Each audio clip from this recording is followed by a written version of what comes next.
नमस्ते प्रणाम मेरे यूट्यूब चैनल पे आप लोग का स्वागत है। और देखिए मैं एक बहुत सुंदर सा करवा चौथ का व्रत गीत सुना रही हूँ, आप लोग सुनिएगा और ढेर सारा प्यार दुलार आशीर्वाद जरूर दीजिएगा। और चैनल पे नए हो तो चैनल को लाइक सब्सक्राइब प्लीज़ जरूर करिएगा, गाना को फुल वॉच करके सुनिएगा। अगर चैनल कमेंट करके बताइएगा कि मेरा गाना आप लोगों को कैसा लगा। मुझे जुकाम हुआ है ज़्यादा।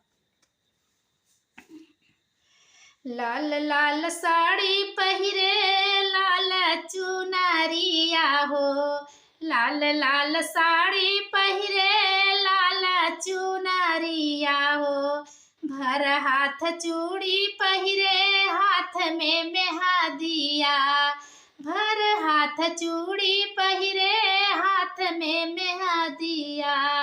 कैली हम 16 हो श्रृंगार हेच करवा मैया, रखिया से नूरावाया बाद। कैली हम 16 हो श्रृंगार है करवा मैया, रखिया से नूरावाया बाद। लाल लाल साड़ी पहिरे लाल चुनरिया, भर हाथ चूड़ी पहिरे हाथ में मेहदिया। लाल लाल साड़ी पहिरे लाल चुनरिया, भर हाथ चूड़ी पहिरे हाथ में मेहदिया। कैली हम 16 हो श्रृंगार है, छैली हम 16 हो श्रृंगार है करवा मैया, रखिया से नूरावाया बाद। कैली हम 16 हो श्रृंगार है करवा मैया, रखिया से नूरावाया बाद। छनन छनन बाजे पाव पाए जनिया हो, सातो जन्म बीते पिया जी के रानिया हो। छनन छनन बाजे पाव पाए जनिया हो, सातो जन्म बनी पिया जी के रानिया हो। इहवे मांगी लाया आशीर्वाद है करवा मैया, रखिया से नूरावाया बाद। इहवे मांगी लाया आशीर्वाद है करवा मैया, रखिया से नूरावाया बाद।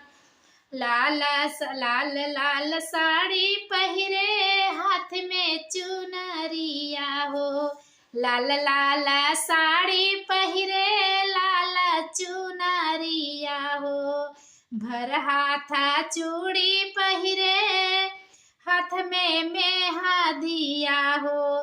कैली हम 16 हो श्रृंगार है करवा मैया, रखिया से नूरावाया बाद। करी हम 16 हो श्रृंगार है करवा मैया, रखिया से नूरावाया बाद। बड़ माना भावन लागे करवा बरतिया हो, पिया के साथ बीते हमरो उमरिया हो। बड़ माना भावन लागे करवा बरतिया हो, पिया के साथ बीते हमरो उमरिया हो।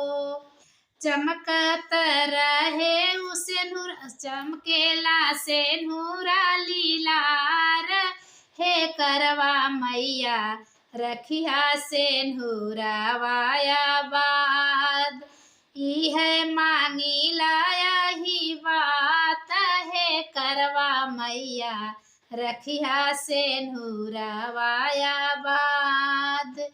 इह मांगी लाया आशीर्वाद है करवा मैया, रखिया से नूरावाया बाद।